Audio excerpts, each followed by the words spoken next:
lá! Valeu, meus amigos e minhas amigas aqui do Bate-Papo do Varejo. Eu estou aqui com o meu amigo Michel. Olha, o Michel é um fantástico profissional e tem uma empresa fantástica também. Daqui a pouquinho vai falar dessa empresa para a gente.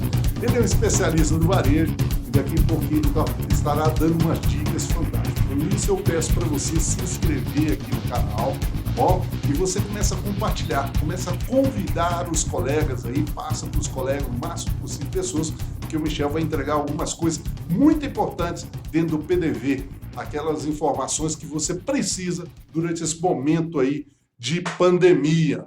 Tá? O Michel é diretor da WebJasper, uma empresa aí fantástica que trabalha com estrutura no PDV, e depois ele vai explicar um pouquinho mais, e ele tem um canal, o Amo Varejo. Não é isso, Michel? O Amo Varejo, como é que funciona? Exatamente. Hoje eu sou proprietário e fundador, né? Trabalho como diretor comercial na WebJasper, que é uma empresa de tecnologia para varejo, onde a gente faz planogramas de loja, faz toda a área de GC juntamente com o serviço que a gente tem tudo por trás. E eu também sou fundador do Amo Varejo hoje, que é o maior portal de recrutamento e seleção para varejo do Brasil.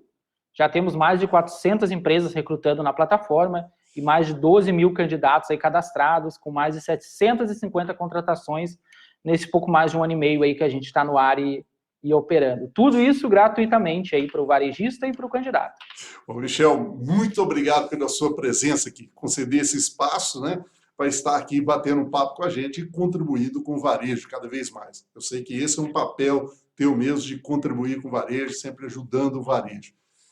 Michel, nesse momento aí que nós estamos vivendo, né? Nesse momento da pandemia, nesse momento aí realmente da quarentena, a gente sempre vê um layout, às vezes, estático dentro das lojas. A gente percebe que muitos varejistas não sabem qual o caminho que ele vai conduzir para que ele possa alcançar realmente aquele layout ideal. Bom, qual seria o layout ideal, né?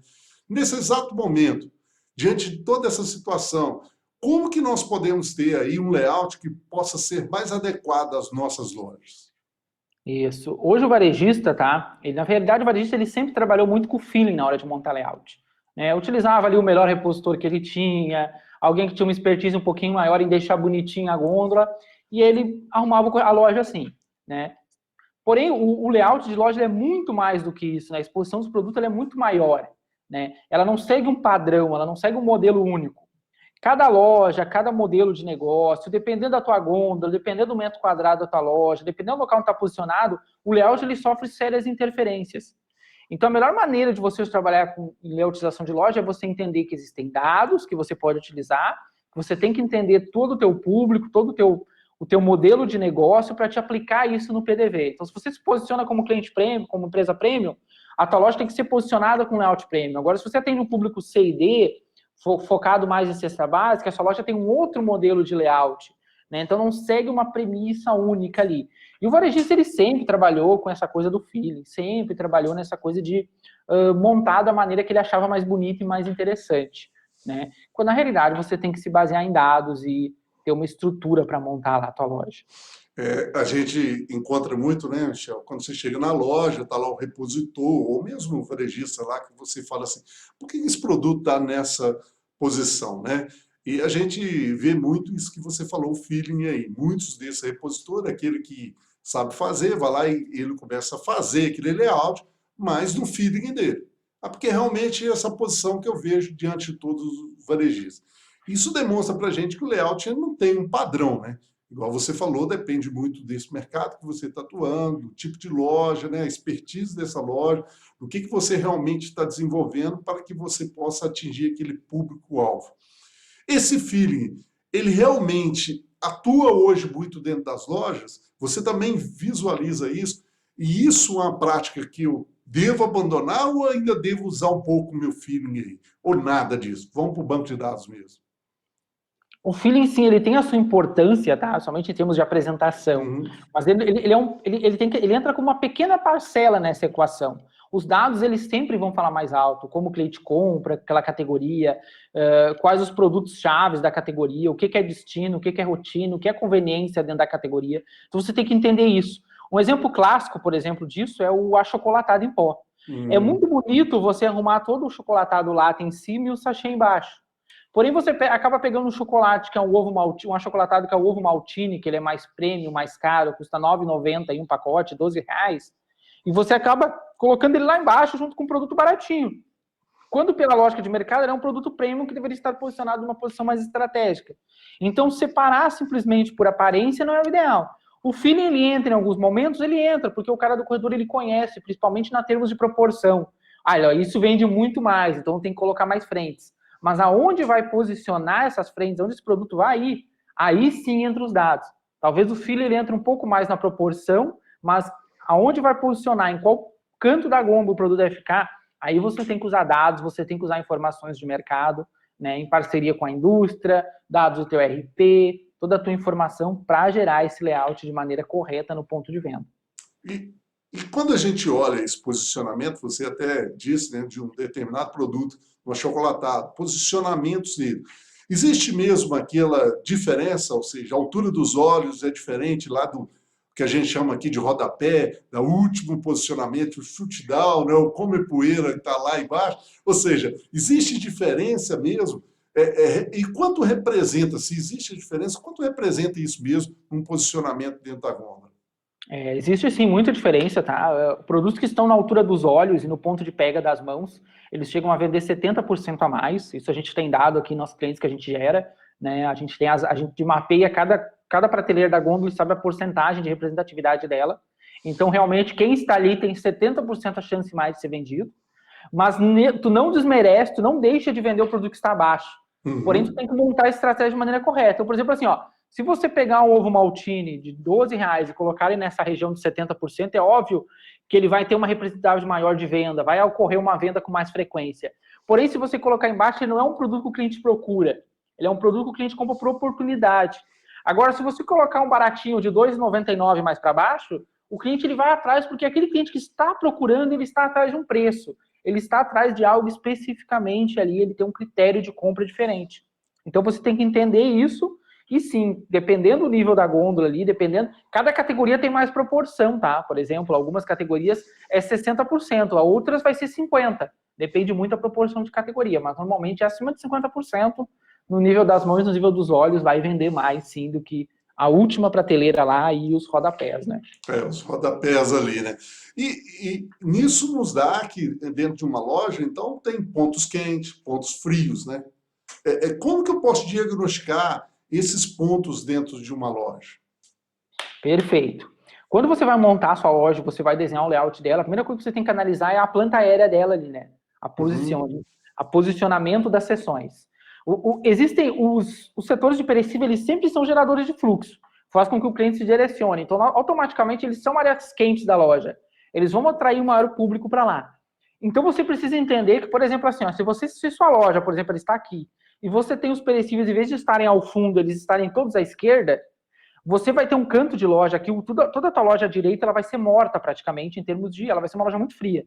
Então você vai precisar estudar todas as suas categorias, entender quais são as categorias quentes e colocar as categorias quentes da loja nesse canto aqui da mercearia, fazendo com que o cliente se direcione para aquele canto e você aqueça ele, porque os perecíveis eles já aquecem aquele lado da loja. Por isso que é extremamente complicado montar um layout de loja quando os perecíveis não estão ao fundo, eles estão nas laterais. Você precisa entender todo o fluxo ali de onde o cliente vai percorrer para você posicionar decisões mais estratégicas, né? Então, você sim vai ter que entender todo esse modelo de layout aéreo da loja, onde posicionar cada uma das categorias para aquecer a tua loja. Você consegue sim não deixar nenhum ponto frio, mas você vai deixar sempre algum ponto mais morno e os pontos mais quentes. Mas é um quebra-cabeça, você vai ter que entender ali e ir encaixando, né? E é um quebra-cabeça gostoso, né? Porque, na verdade, você vai pontuando isso através de uma situação de comportamento desse consumidor, que você já tem como os dados, né? Você até já mencionou aí, através de um sistema que você tem, mas você, varejista aí, pode pegar dentro da sua RP e começar a trabalhar isso também, essa informação. Qual corredor é mais frequentado, né, dentro da sua loja hoje, se você tiver uma outra loja, qual esse corredor você tem o público-alvo que está indo ali, para que você possa estabelecer esses pontos e fazer com que as pessoas se movimentem dentro da loja. Isso é muito legal, né? Fazer esse pessoal movimentar dentro da loja, o cliente movimentando e procurando aquele produto ali. Diante dessa situação que nós estamos hoje, a gente sabe também, né, Michel, que a gente está diante de uma pandemia e o número de pessoas dentro da loja, elas se tornaram um número assim bem menor do que estava antes, numa ação que a gente pudesse fazer. E o que a gente encontrava mais dentro do varejo era a venda por impulso, né? Era uma participação, ou seja, as pessoas lembravam dos produtos muitas vezes dentro da loja, quando eles estavam ali impulsionando ele dentro da loja. Bom, você acredita que diante dessa modificação de comportamento que está sendo aí reforçado pela quarentena, os decretos municipais, né, que estão acontecendo, isso aí muda dentro esse olhar a venda por impulso dentro da loja? Haverá sim uma pequena mudança, tá? Ela não vai ser tão. Eu acredito que ela não será tão grande. A gente já tem alguns dados que dizem que ela não é tão grande, justamente porque a compra é muito mais emocional do que racional.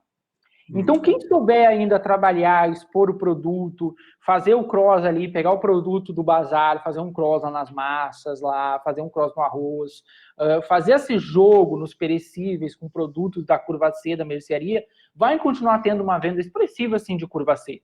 Há uma racionalidade maior na hora da compra? Há, mas ela ainda não vai superar a emoção, porque a compra é muito emocional ainda. Então, isso ainda vai continuar acontecendo. É o caso das guloseimas. A venda de guloseimas, ela explodiu agora. Ele está vendendo mais do que vendia antes. E guloseima é exclusivamente um produto por impulso. O cliente compra por impulso a guloseima. Então, se tu posicionar de maneira correta e estratégica, você vende mais. Por que isso acontece? Porque as crianças estão mais em casa, os pais têm que comprar mais ali o chocolatinho, as coisas pequenas. Então, ainda continua acontecendo.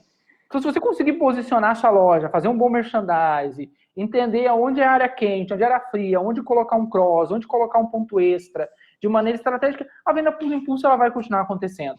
É como o Maltini. A pessoa que gosta do Maltini, ela vai continuar comprando, mas você não pode esconder lá no rodapé. Você vai ter que colocar ele ali, vai ter que fazer com que o cliente, em algum momento, ele chegue ali, ele veja toda a categoria, ele acabe migrando para aquilo, se não é algo que ele está acostumado.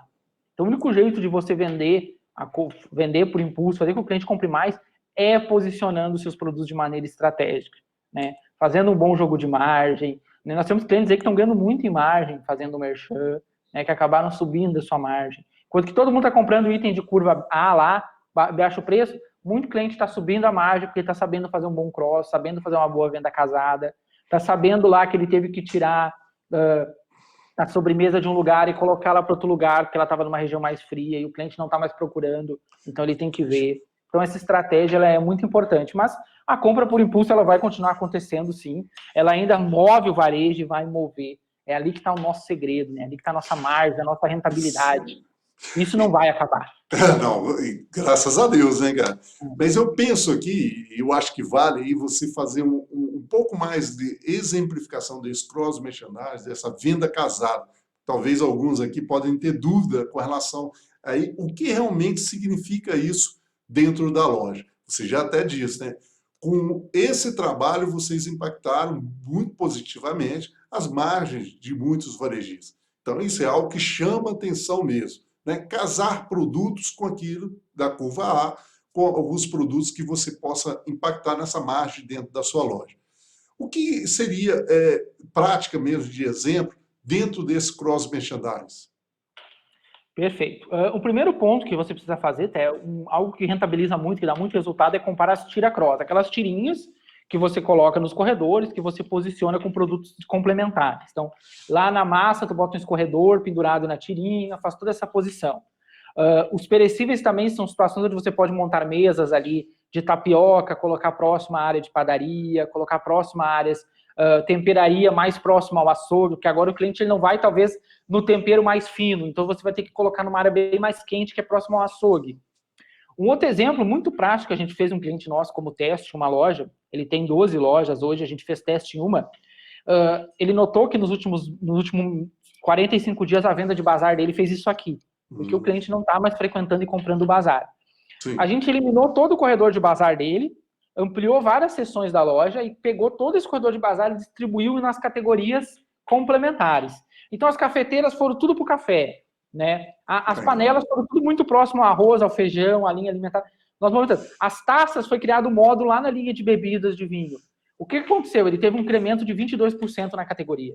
Porque ele pegou todo um corredor que estava morrendo e ele distribuiu. Agora, tanto que a gente está iniciando o processo nas outras 11 lojas dele, numa que ele vai abrir, já vai abrir nesse formato, né? Nós tiramos lá o lenço umedecido, que ele ia na região da linha bebê lá mais embaixo, que é algo que a mãe sempre procura, o lenço umedecido, e nós pegamos uma prateleira toda no meio das fraldas, fizemos ele ao comprido no meio das fraldas. Então, o lenço umedecido aí deu 60% de crescimento. Então, a gente começou a fazer essas pequenas mudanças de teste em algum cliente para entender e melhorar o cross. Porque mais do que agora apenas posicionar o produto de maneira estratégica, a nossa empresa ela tem que começar a fazer esse cross muito mais efetivo, porque nós temos que fazer com que o cliente ganhe margem. Então, a gente começou a trabalhar também com cross dentro do planograma. Então, a gente teve que ir lá no arroz e feijão e dizer, olha só, agora não é só um mix de arroz e feijão. A gente tem um mixzinho de panelas aqui para colocar junto com arroz e feijão. Onde vão encaixar ele? Aí o sistema vai lá e monta. Então, são estratégias que você pode utilizar e ir implementando nas lojas. Eu utilizei muito esse exemplo do bazar, tá? Só para complementar, porque normalmente nas lojas a gente chega e a gente encontra um corredor inteiro de bazar. Isso aí. Mas aí tu vai ver na representatividade do bazar, o quanto ele representa na venda, ele não chega a 3% normalmente. Isso, é verdade. Aí, imagina, tu tem 3% da venda ali, tu tem um espaço, às vezes, do tamanho da bebida, que representa 10%, 12% da sua venda. Né? A bebida refrigerante, a bebida como um todo, às vezes, chega a 20%. Então, você imagina que você tem o mesmo espaço, às vezes, de bazar para algo que representa 2%. Então, você fazendo essa distribuição acaba dando muito certo. Então, a gente está fazendo teste, alguns clientes está dando muito certo. Né? Então, acaba valendo a pena. E olha, você não precisa, você varejista está assistindo aí com a gente, esse bate-papo fantástico aqui com o Michel, não precisa ser uma loja de pontos, você precisa ter aí, né, um hipermercado, ou seja, você não depende muito da sua estrutura para fazer algo assim que o Michel está ensinando. Algo muito prático, né, Michel? Dá para fazer dentro da sua loja. Então, ou seja, muitas vezes a pessoa fica pensando, está distante, eu não tenho aqui, ele não utiliza do RP. Você até fala muito sobre a estrutura mercadológica, né? Deve se preocupar com isso para fazer uma análise, para montar esse layout. E eu acho que até um mercado mais básico ele precisa fazer isso também, né? Exatamente. A estrutura mercadológica é muito importante, tá? Assim como tu usar todo o teu RP. Normalmente, dados de empresas de RP, elas já dizem que o varejista usa menos de 50% da capacidade do RP. Triste, né? Na apresentação, quando tu compra RP lá, os caras fazem toda a apresentação de tudo que o sistema faz. Aí chega lá, você só usa para relatório de venda e relatório de estoque, né? Mas ele faz um monte de coisa. Então, usar essa informação e entender toda a informação do teu RP e ter uma estrutura mercadológica adequada é muito importante. O teu layout, ele deve seguir o processo da tua estrutura mercadológica. Por exemplo, a gente pega muito varejista e cerca de 95% dos varejistas têm problema de cadastro e estrutura mercadológica, que entram com a gente. Certeza, isso é muito normal. Isso que a gente atende redes maiores e elas têm problema de cadastro. Uhum. É muito comum. Então, ou tem só 2 níveis na estrutura, ou 1 nível na estrutura, né? E aí nós temos que abrir para 5 até 7 níveis para exemplificar melhor. Vou dar um exemplo. Até 2 anos atrás não havia na estrutura mercadológica a classificação de veganos. Hoje já tem que ter, porque já é uma coisa que está acontecendo que estão começando a migrar muito para esse canal e o varejo já tem que ter uma areazinha de vegano. Lá em 2015, quando eu comecei a trabalhar com layout, eu lembro que a gente montava um módulo de lights e diets, né? Chamava só de light diet, porque era light diet. Hoje o light diet ele virou produtos funcionais, porque ele tem light, sem glúten, sem lactose, tem o diet, tem o zero açúcar, tem o vegano, tem o orgânico. Então ele abriu. Se tu não entender que o mercado ele cria essas novas categorias e você precisa colocar isso no teu ponto de venda e na tua estrutura mercadológica, você fica atrasado. Né? Porque você vai fazer uma análise de produto vegano na estrutura mercadológica, o produto vegano está um em cada canto. Você vai ter que pegar o código e pesquisar por código, você não consegue fechar pelo código da seção. Então, arrumar a estrutura agora é muito importante. Revisar o seu cadastro, revisar todo o processo é fundamental.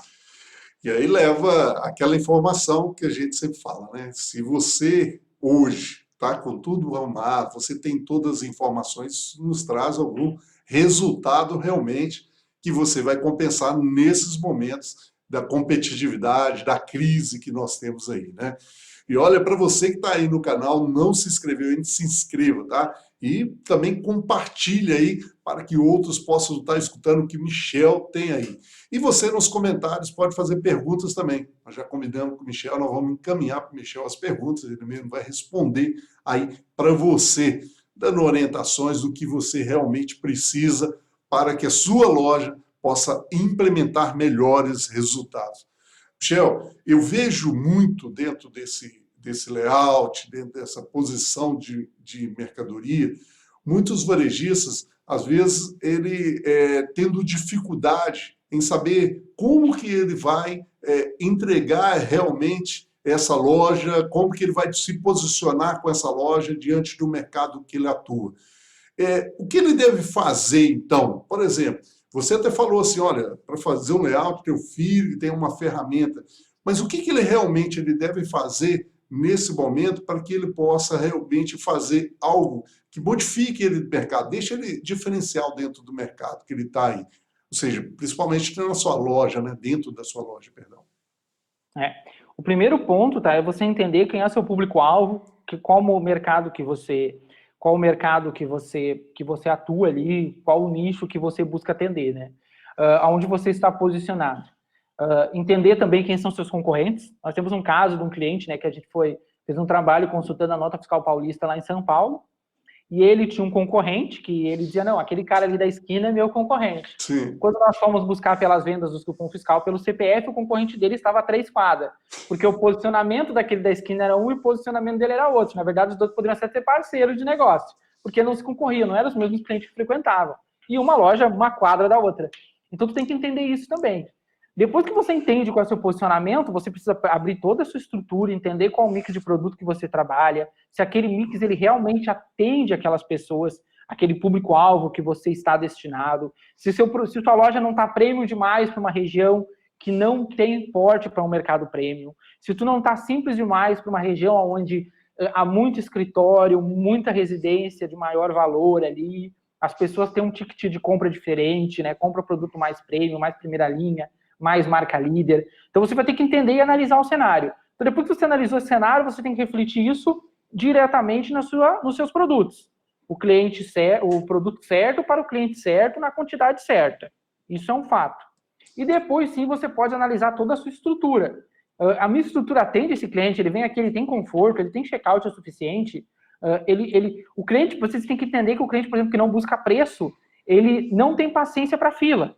Então, tu tem que ter um serviço diferencial, talvez você tenha que ter um self, talvez você tenha que ter algo mais rápido para ele. O cliente que busca preço, ele já entende que ele está pagando mais barato, que talvez o nível de serviço não seja tão excelente naquilo, né? É como a gente fala aqui no Sul, o cliente que vai no Bourbon, ele não liga para o preço que ele está pagando pelo produto.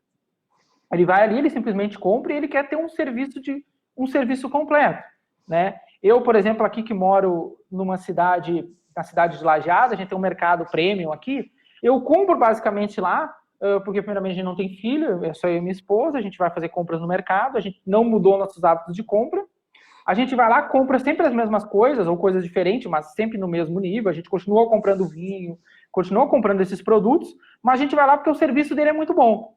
Agora, se a gente entrar no mercado mais periférico aqui, a gente sabe que a gente vai pagar mais barato, muitas vezes, mas o nível de serviço não é tão grande. Então, você tem que entender esse modelo, entender seu cliente, entender como se posicionar, né? Entender que agora as mudanças estão acontecendo e que você precisa analisar todos os fatores que talvez o seu cliente, talvez não, ele vai mudar algum comportamento de compra e você precisa também se adequar a isso, né? Perfeito. Eu vejo muito isso porque há uma mudança até de comportamento desse consumidor também, diante de comprar mais próximo, né? Comprar produtos da própria região, né? Por própria motivação natural, isso afeta também o mix dele, né? Poxa, eu posso começar a comprar produtos que eu posso favorecer a quem está aqui, mais próximo da minha cidade, mais perto da minha casa. Isso elevou, é claro, as vendas de alguns mercados menores, né? Até porque existe uma fila nesses mercados maiores por causa dos decretos que nós já acabamos até de falar. Essa situação de mix, você acredita, eleva-se mix ou reduz mix nessa situação? Depende muito também de como você está posicionado, tá? Normalmente, o que vai acontecer? O cliente ele vai ter alguns hábitos que ele vai mudar. Então, o que eu recomendo que você faça? Que você pegue a sua curva de venda de todos os produtos da sua loja, desde o início de março até o final agora de maio, e você analise o que teve pico, e se depois esse pico ele se estabilizou, ou ele manteve um pouco mais alto, ou ele manteve um pouco mais baixo. Normalmente, se o seu pico, por exemplo, a gente teve ali uma demanda muito grande entre do dia 1º ali de março até 25, 20 de março, de produtos de cesta básica. Se você perceber que depois, em abril e maio, esse pico ele se manteve ali 15%, em torno de 10% a 15% acima do que você vendia já antes, lá em janeiro, fevereiro, você pode sim fazer um incremento de produtos, por exemplo, mais baratos, né? Linha primeiro preço, você pode fazer um incremento que você notou que o cliente ele começou a comprar mais primeira necessidade, que se você colocar alguns preços ali no meio, fazer uma jogada de precificação, você pode sair ganhando muito, porque o cliente vai considerar a sua loja muito barata. Ele vai chegar e dizer assim, nossa, você colocou eu vou lá no mercado X, lá tem arroz sempre abaixo de R$8, né? Nos outros é tudo 10. Então ele coloca você com posicionamento. Muitas vezes a qualidade é um pouquinho inferior, mas ele acaba encarando o preço porque ele criou essa linha de compra no preço. Então agora é você voltar para trás e analisar todos esses dados. O que cresceu? Porque você vai ter 3 situações na sua curva, tá? Você vai ter coisas que teve pico e se estabilizaram. Você vai ter coisas que teve pico e se manteve um pouco ainda acima da média normal. E você vai ter coisas que não teve nem pico nem nada, ele só caiu. Normalmente a gente de curva C, né? Por exemplo, nós temos um dado sobre tintura de cabelo e esmalte. Dos nossos clientes que a gente atende, caiu 20%, geral. Então, ou seja, é um item que você vai ter que começar a analisar, que talvez você tenha que tirar alguma coisa. Mas agora, arroz, feijão, primeira necessidade, papel higiênico, deu aquele pico. Talvez você tenha que introduzir algumas marcas aí no meio, para te estar mais competitivo, para te estar com preço melhor. Então você vai ter que analisar todo esse cenário. Nem se fala, né? Alguns produtos de limpeza, né, Michel? Que nossa, deu um pique, cara. Nós temos aí o álcool gel que cresceu 1.500%. Água sanitária, um Nossa, absurdo. antigamente o álcool gel lá na sessão, nós pegamos o nosso layout antigo dos nossos clientes aqui, antigo que eu digo lá de fevereiro, tu pegar o layout do nosso cliente em fevereiro, ele tem um cantinho assim de álcool gel, né? 2 frentes de cada marca. Agora ele tem um módulo, ou no mínimo meio módulo de álcool gel. E a água sanitária cresceu, o desinfetante cresceu, então a linha de limpeza... E o que é interessante, a linha de limpeza ela cresceu e ela teve um pico, depois ela baixou muito pouquinho. Ela se mantém muito alta. E a gente já está estimando que pelos próximos 6, 7 meses ela vai se manter muito forte ainda. Né? Óbvio que a gente só vai ter dados mais concretos lá em agosto, que a gente já está preparado para agosto gerar uns relatórios e fazer uma série de análise e reestruturação dos clientes, mas a gente já está entendendo que isso aí vai se manter. O hábito de higiene e de limpeza ele vai se manter por muito tempo, talvez até anos. Então isso aí você vai buscar. Né? Até porque, como a gente fala muito na PNL, isso é uma modelagem, né? Então, a partir do momento que todo consumidor está sendo modelado aí, higiene, uma das cobranças que vai ter muito nas lojas, né, Michel, que é sobre higiene da loja. Você pode ter certeza que as pessoas vão olhar hoje com outros olhares, ainda agora em diante, sempre nesse sentido de observar como está sendo a higiene da loja, né? Isso vai valer muito, com certeza. Ó, Michel, ficava aqui muito tempo falando com você, porque seu tempo, assim, o seu tema, na verdade, é fantástico, é um tema muito especial, sempre traz informações boas, principalmente pela pessoa que você é e está sempre entregando muitas coisas boas para você. E eu quero falar com você aqui de um livro, o livro Crise para Alguns, Solução para Outros. Esse livro aqui, ele está aqui no formato físico, assim, a gente também tem no formato físico, só que nós colocamos ele no site da evarejo.com para você lá, ó, no formato e-book e um preço simbólico para você ter acesso a 22 profissionais que escreveram esse livro e 205 páginas. Muita informação para esse momento que você está vivendo e você saber situações aí, né? Saber lidar com situações que possam ser modificadas. Principalmente quando se fala de mudança, né, Michel? Nós estamos vivendo mudança pra caramba aí, nem se fala. 24 horas antes era mudança, agora nem menos de 12 horas. Quando é de manhã, de tarde você já está com outra situação, mudando tudo o que o seu consumidor, o seu funcionário, a sua equipe, né, precisa entender e você precisa saber lidar com essas mudanças. Shell, olha, Só tem que te agradecer, cara. Muita informação boa. E eu quero aqui, eu sempre peço isso ao pessoal, para que deixe para a gente que qual é a mensagem ou a dica que você deixa para esse varejista que está nos assistindo agora, para que dentro de 24 horas, ele chegar amanhã cedo na loja dele, ele possa já fazer na loja dele. O que você acha que ele deve fazer em 12 horas mesmo? Chegou amanhã cedo, ele tem que fazer na loja dele. O que você deixa de dica aí para que ele possa realmente conseguir um resultado que ele tanto almeja aí? Bom, o primeiro passo amanhã, quando você chegar na loja, é você analisar seu sistema, puxar todos os relatórios de venda dos produtos dos últimos meses, de preferência de janeiro até o fechamento do mês 5, verificar quais foram as curvas, o que aumentou, o que diminuiu, e começar a analisar a sua estrutura mercadológica e seu mix de produto. Talvez o seu RP não é tão poderoso, você vai precisar de ajuda de um Excel, pede aí para um profissional, sem dúvida alguém na loja manja de Excel vai conseguir te ajudar. Gera relatórios e começa a analisar para você fazer um enxugamento de mix ou uma ampliação em algumas sessões. Você vai ter sessões que você vai tirar e sessões que você vai acabar aumentando, né? E fazer essa revisão. Por mais que esse dado não é tão concreto agora, que nós ainda teremos umas mudanças nos próximos 2 meses, você já tem que começar a se ajustando isso, justamente por questões comerciais, para manter seu orçamento de compras correto, para você não ter muita perda na loja e muita quebra, né? Porque tudo isso que desacelerou, ele está na sua loja, ele está no ponto de venda, você talvez vai ter que fazer ações de preço, você vai ter que fazer uma série de coisas para não perder esse produto. Então agora é hora de você parar e fazer toda essa análise.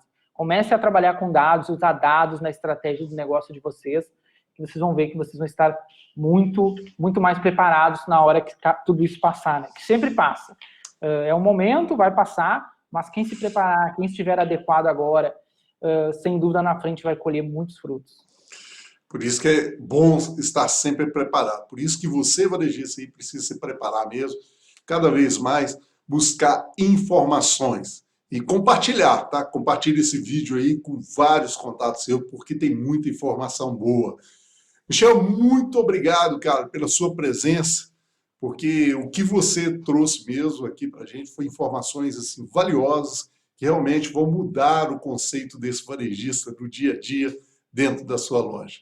Michel, fala o seguinte para mim, como que se encontra o Michel? Poxa, tem gente já perguntando aqui, eu preciso saber a informação do Michel, como que eu acho o Michel aí dentro das redes sociais, como que eu posso ter mais informações, inclusive, você pode falar do Amo, né, Amo Varejo, não é isso?